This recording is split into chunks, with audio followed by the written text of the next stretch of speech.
British discovered Australia in the year 1770. Our own version of an 18th century moon landing, with Captain Cook playing the part of Neil Armstrong. But the weird thing is, Australia's got over 25,000 kilometres of coastline. So how come no one had ever discovered it before? Or had they?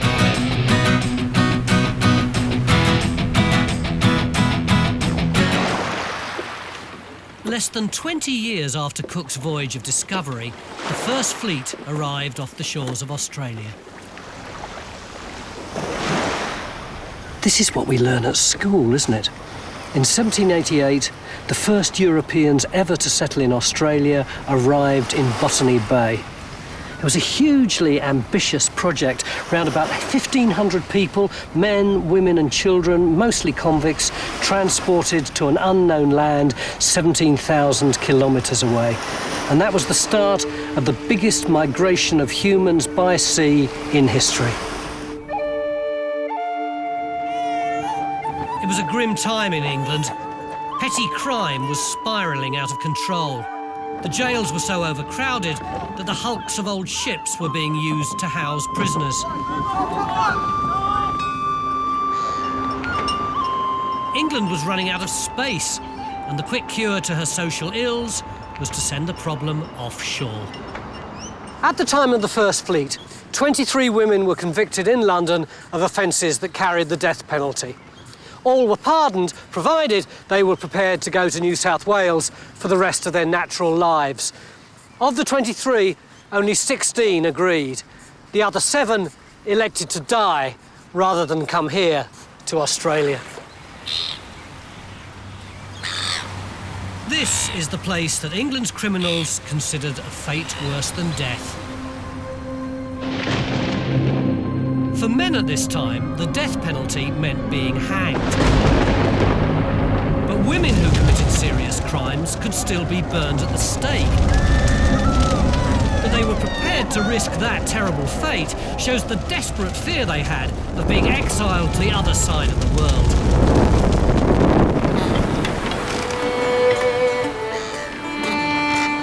Today, most Australians treat a convict connection as a source of pride.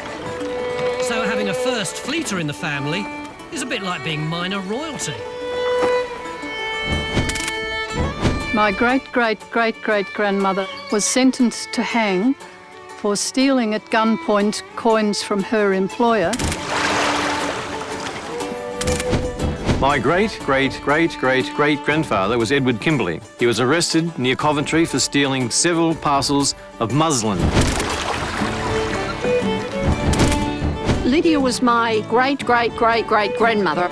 She was sentenced to death in 1786 for stealing 10 yards of printed cotton. He was transported to Australia for 7 years on the First Fleet. 14 years transportation. 7 years transportation to Australia. Helen, Wayne and Cheryl belong to an elite club. Although identifying with rogues and scallywags is a national pastime in Australia, convict routes or otherwise. Most Australians today also recognise that their convict relatives stepped ashore onto a land that was already occupied. Watching their arrival were the original inhabitants of Australia, the Aborigines.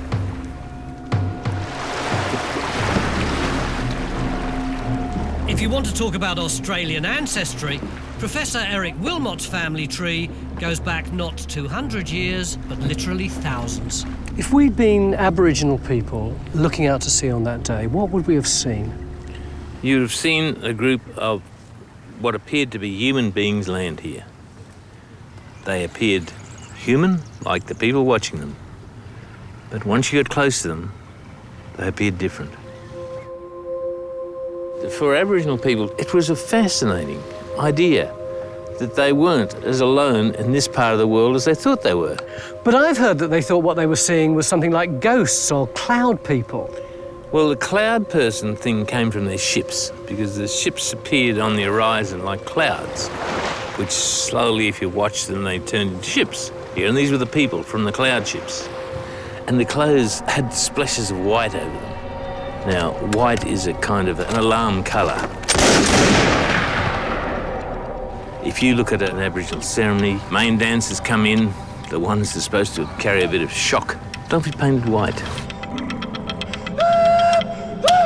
These guys walk around and they got brilliant white on their uniforms, mixed with a bit of red and other colours. So they could have some potential for badness about them. Oh, absolutely. They could have infected them with spirits of the long past, or perhaps spirits that they didn't even know about. Did they want to get rid of them? Not at first, but then they did, because the British had become both a threat and too much trouble. And that was just their first impression.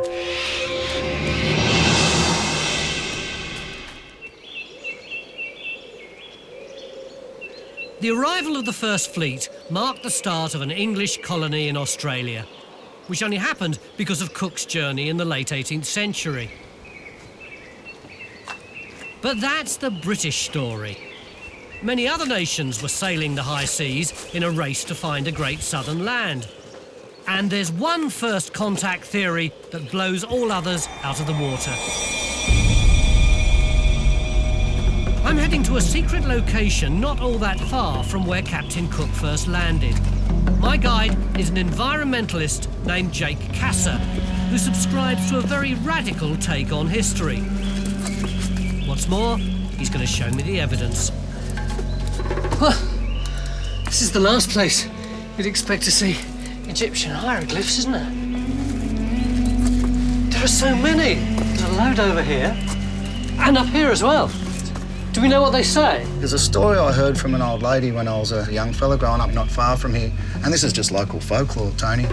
2 Egyptian princes came out here, of course, all the way from Egypt and ended up shipwrecked.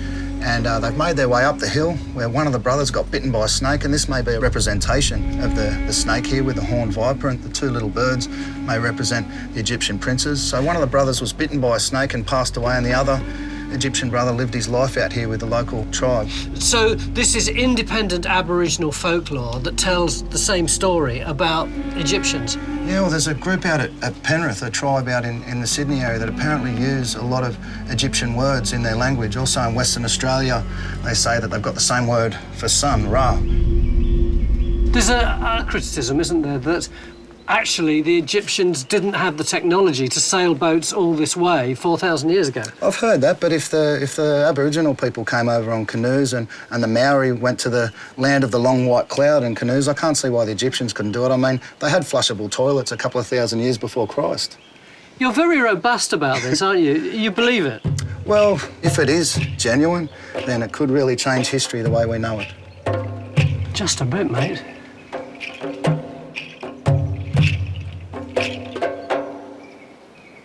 I love Jake's passion, and I love the fact that he's determined to believe that it's all true. But look at me, I'm just an old English sceptic. To me, the idea that an Egyptian civilization discovered Australia 4,000 years ago is just very, very daft. But maybe what all this does demonstrate is the fact that we all yearn to have something ancient and dramatic in our lives and in our landscape. But the irony, as far as the Australians are concerned, is that they do. Look at all these. These are the marks left by Aborigines over thousands of years. That is the real dramatic, ancient, magical story of Australia.